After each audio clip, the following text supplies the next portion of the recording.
Hey, my reactor, so I'm on chapter 24. The glow of street lights slipped through the cracks in the curtains. The quiet in the dark felt alive, suspended. I watched her walk naked to the bathroom. Her ass was athletic, firm, and high, and she moved with a spine straight pride. Her smell lingered on my skin. In the sheets on my lips, it was a rich, musky scent that could not be mistaken for anything else. Like a primitive mating call. It's announced hunger. I breathed it in, exhaled, and stared, smiling at the ceiling. I tried to remember the last time I felt so stated. When Tasha emerged from the bathroom, she began to gather her clothes at the foot of the bed. No, I said, come back. Told you I gotta work tomorrow. She moved to the side of the mattress and leaned over me. Her tangle of hair felt around my face. Her lips met mine, tasting herself. I felt a small worry here in the back of my mouth. She straightened up, touched my cheek. I'm going to be cross-eyed at work tomorrow, she said. Thanks to you. Not yet. I sat up and reached for her, tried to pull her back, but she resisted. But not entirely. I began to kiss her stomach. My eyes pierced up and connected with hers. She smiled me. She smiled me down to my knees. What are you doing, mister? She asked. I kissed lower. My hand cupped her ass. I pulled her to me. She gasped and relented, and down I went. Round two exceeded the first. The raw thrill of the first time was heightened by a proven quality. We knew that we could bring out each other. With Julia, everything had felt like theater. She took great pride in her bedroom abilities, but it was always once removed as if she were watching herself from across the room, taking measures of the action. Mental notes on value, creativity, duration. With Tasha, everything was present tense. I sighed with her and lost all memories of past, all worries of future. Finally, she was dressed at the foot of the bed, and we were both laughing in disbelief. The room reeked of sex. The comforters and sheets had all been pushed off the side. The pillows were flattened. There was a wide wet stain in the center of the mattress. She fastened her bra, picked up her sundress, and slipped it over her head. It fell across her body and stuck to her sticky skin. How long did you say you would be in town? She asked. I didn't. Stick around, she said. I think I'm going to need that again. You and me both. Well, you know where to find me. Here, I said, reaching for my phone on the nightstand. Enter your number for me. She took it and looked at the screen. I saw her face drop. What? I said. She handed it back. You better take a look, she said. There was a text for Detective Miller. It read, your partner is now being with double murder. There's evidence. Call me. The fuck you doing down here? She said. I told your mother hide me. Oh, bullshit. I should have known you were full of shit. When I go in tomorrow and ask about that Nestor family, what the doctor's going to tell me? I bet he say the boy's mother and father are still married. That's what I bet. How about it, Duck?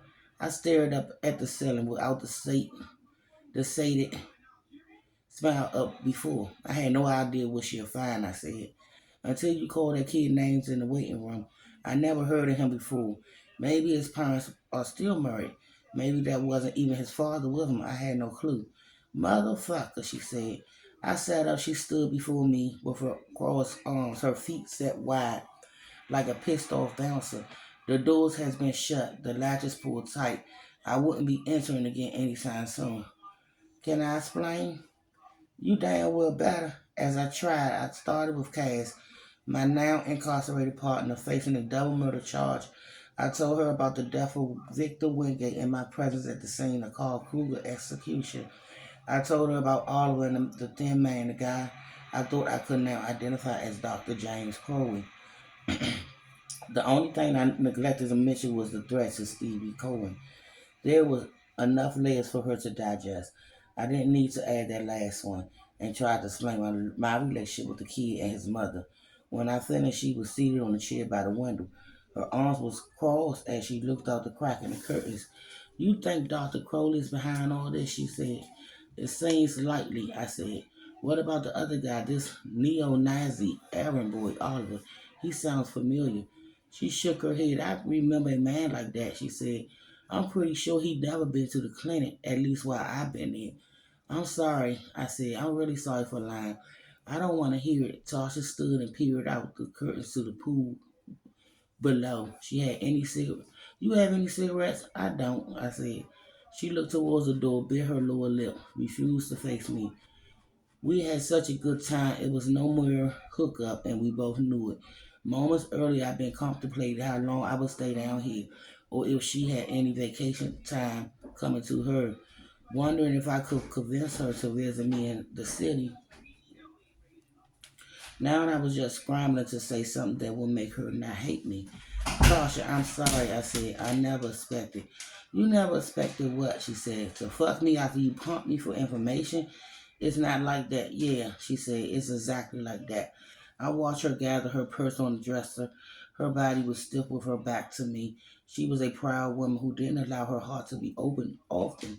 I sensed I had inflicted a deep hurt, one that she would try hard to banish from her mind. Just a one night stand with a lying white boy, she tells herself. Connection or not, she'll be alright. Bye, Duck, she said. I listened to the door open and shut. Once again, a text concerning Cass had reached the postcoital moment, and an enraged woman I just pleased. And once again, I didn't hesitate in reaching for the phone. Miller picked up on the third ring. You got my text, she said. It was after midnight, but there was no yawn to her voice. I think I know who setting her up, I said. She sounded like I was a cool spouse. Cuckolded spouse. Always the last to know. Duck, her prints were all over Kruger's Jarvin, and she said, so what? She's been there before. She's probably asked him to see it. The Willow, Julie Kruger, insisted that her husband never let anyone handle it. And Victor Wingate, I asked. I suppose her prints were all over her boyfriend's clothes too, and that must mean she's the killer. I listened to Leah breathing on the line. The autopsy on Wingate's body revealed Mosk assisted with torture. She said it was badly damaged by the fall, but his sister Susie Wingate insisted on further examination. Torture, I said. Leah, do you know what Cass did for a living when she wasn't working with me? I'm aware that she was involved in S&M. Yes, you told me as much. So doesn't it stand to reason that any man she was with will also share those certain tastes? That is her attorney to pass out, she said. I'm only telling you what we find. You want to tell me what Cass' motive was. You're telling me she went on a murderous rampage and then called me for help in finding out who did it. Doug, how well do you know your partner, she said. As well as anyone, I asked. I said, we worked together for years. We've taken bullets for each other. You know this. I also remember you telling me how private she was, how little she let you know of her personal life. So much for trusting a cop in bed, I said. That jab hit the mark and left her quiet for a moment. I was beating up the messenger. Detective Miller had never been anything but decent to me. I seldom returned that decency. We'd like you to come in for questioning, she said. I'm still in Miami, I told her. I realized that I'm going to suggest, as your friend, that you wrapped up whatever it is you're doing down there and come back to the city. What if I'm investigating something that could clear Cass? Then we'll look forward to hearing about it and picking up where you left off. Stay tuned, I said. Duck, what, Leah? Take care of yourself, okay? Not my style, I said. She entered the call with a sign and no goodbye. I looked at the screen, hated it for being a source of such trouble. I missed a world of no texting, of payphones, and privacy, a time when we weren't perpetually reachable, always on hand to receive the bad news day and night. Without that goddamn device, this night would have ended with blissful sleep after rounds of stunning sex. Instead, I was up. Wouldn't be possible. Tasha hated me, and so did Leah. Julie was probably being serviced by one of her warrior security studs, and Cass was in prison, suspected of multiple homicides. In the dark hour that followed, I played pillow karate for a while. At 3 a.m., I got out of bed and pulled on jeans and went out in search of booze. The streets were warm and damp in the night, with a film of condensation over every surface. I walked back to the bar to find it closed. I remember that few cities outside New York kept bars open until full. I went in search of a bodega or an all-night supermarket for beer, but struck out there too. I had to go out as much as the prospect of a sober head sounded like torture. When I returned to the hotel, I stopped by the pool. I hopped the lock gate and went to the edge of the water. The underwater lights gave off an unsettling glow, like a haunting painting come to life. I contemplated a cloth plunge, but resisted. Instead, I rolled up my jeans to the knees and sat on the lip and dangled my legs in. I watched the surface ripple and spread as I moved my feet in slow circles. Contemplated the way the slightest disturbance can awake still waters and send aftershocks in all directions. Then I thought about all the half-bright metaphors and quotable wisdoms subscribed to the ways of water. Bruce Lee said, "Be water, my friend." Leonardo da Vinci described putting a hand in a flowing stream. How you touch the last that how you touch the last that's gone before and the first of what's still to come. Vertigo claimed that all good writing was swimming underwater and holding your breath. So said the man who drank himself to an early grave. Stepped into liquid and said a surf movie I seen years ago. Yet again I felt the pool. Those dark whispers that push for the final solution. It will be so easy, just step in and exhale. Let yourself sink and stay there. Sleep will come then, the big one. I shook off that siren song and padded back to my room.